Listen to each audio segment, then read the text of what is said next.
इस वीडियो में आज हम डिफरेंट डेटाबेस मॉडल की टाइप्स पढ़ेंगे। सबसे पहले तो हमें ये पता होना चाहिए कि डेटाबेस मॉडल कहते किसको हैं। डेटाबेस मॉडल दरअसल कहते हैं कि डाटा हम किस तरह से ऑर्गेनाइज करते हैं या हम डाटा को किस तरह से तरतीब देते हैं, ये दरअसल कहलाता है डेटाबेस मॉडल। और फिर उस डाटा को ऑर्गेनाइज करने के बाद स्टोर किया जाता है और फिर उसे मैनिपुलेट यानी उसे अरेंज किया जाता है ताकि आप उससे अपना डिजायर्ड रिजल्ट या जो कुछ आप उससे हासिल करना चाहते हैं उसे आप कर सकें। और इसके साथ साथ डाटा को किस तरह से स्ट्रक्चर किया जाता है, यानी डाटा जो उसमें एंटर किया जाएगा उसमें डाटा क्या होगा, डाटा टाइप्स क्या होंगी और किस तरीके से कॉलम्स एंड रोज को हम डिसाइड करते हैं इसके अंदर, और डिफरेंट डाटा आपस में किस तरह से कनेक्ट होता है। ये तमाम स्ट्रक्चरिंग ऑफ डाटा कहलाता है।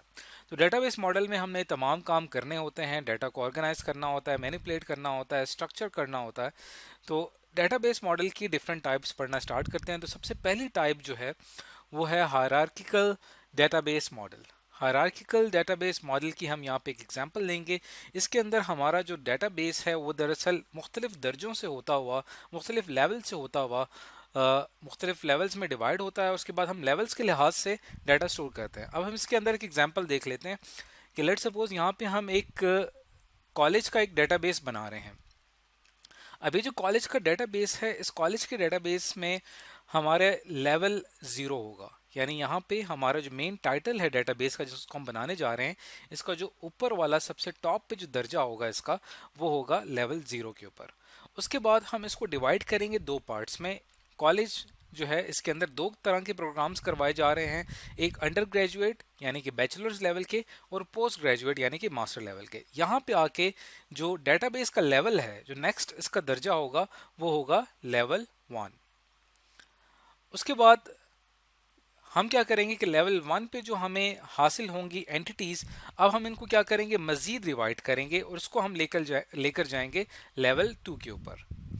और अंडर ग्रेजुएट जो प्रोग्राम्स हैं हमारे बैचलर लेवल के, वो कौन कौन से हो रहे हैं, जैसे कि कंप्यूटर साइंस, आईटी या इकोनॉमिक्स, ये डिफरेंट प्रोग्राम्स हैं, हमने इनको फर्दर डिवाइड कर दिया, ये कहलाता है लेवल 2। इसी तरह जो हमारे मास्टर प्रोग्राम्स हैं उनको भी हमने डिफरेंट डिग्रीज में डिवाइड कर दिया है, ये इसका लेवल 2 आ जाएगा।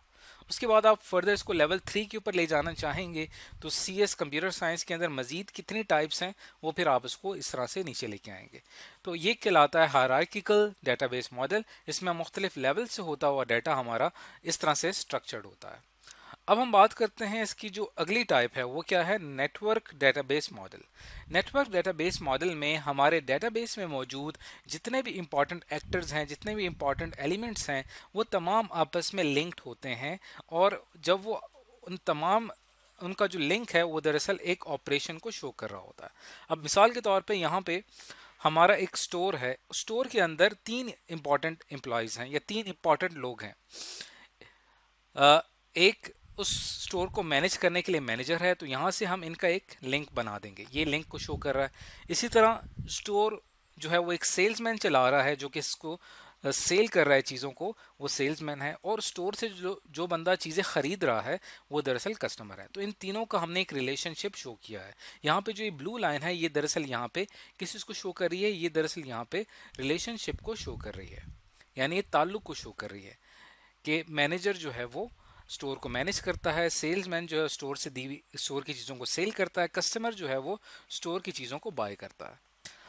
और उसके बाद यहाँ पे हमारे एक और इम्पॉर्टेंट ऑपरेशन होता है ऑर्डर का। अब ऑर्डर से कौन कौन लिंक है, कस्टमर जो है वो ऑर्डर कर सकता है, मैनेजर ऑर्डर को मैनेज करता है, सेल्समैन भी ऑर्डर को देखता है। तो ये तमाम, अब देखें यहाँ पे इनका एक नेटवर्क बन रहा है, इसको कहलाते हैं, ये कहलाता है नेटवर्क डेटाबेस मॉडल, जिसमें हमारी मुकम्मल एक्टिविटी एक नेटवर्क की शक्ल में शो होती है। आइटम्स का ताल्लुक सेल्समैन के साथ है, तो यहाँ पे ये इसको हम इस लिंक से शो कर देंगे। तो इस तरह से आइटम्स फिर आगे जाके किसके साथ लिंक होते हैं, किस एंटिटी के साथ लिंक होते हैं, फिर ये नेटवर्क का हिस्सा बन जाएगा। तो इस तरह से हम एक नेटवर्क क्रिएट करते हैं जिसमें उस डेटाबेस में मौजूद जितने भी एंटिटीज होती हैं वो आपस में एक दूसरे के साथ एक खास ऑपरेशन के जरिए, एक खास फंक्शन के जरिए आपस में लिंक होती हैं। अब बात करते हैं थर्ड टाइप की जो कहलाता है रिलेशनल डेटाबेस मॉडल, और इसी डेटाबेस को ही हम आगे चल के इम्प्लीमेंट करेंगे। अब इसको हम यहाँ पे एक एग्जांपल से देख लेते हैं। हमारे पास यहाँ पे दो टेबल्स हैं। एक टेबल के अंदर यहाँ पे स्टूडेंट की इंफॉर्मेशन मौजूद है और दूसरे टेबल में जो है वो सब्जेक्ट की इंफॉर्मेशन मौजूद है। अब ये जो स्टूडेंट का टेबल है इसमें स्टूडेंट से मुतालिक बुनियादी इंफॉर्मेशन मौजूद है, यानी उसकी आईडी, उसका नेम और उसकी एज। इसी तरह सब्जेक्ट के टेबल में सब्जेक्ट की आईडी, उसका नेम और कौन टीचर उस सब्जेक्ट को पढ़ा रहा है ये वहाँ पे मौजूद है। अब हम क्या करेंगे कि इन दोनों टेबल्स को आपस में लिंक करेंगे, रिलेट करेंगे। यानी इस टेबल का जो इंपॉर्टेंट एट्रीब्यूट है वो स्टूडेंट आईडी, वो हम पिक किया हमने।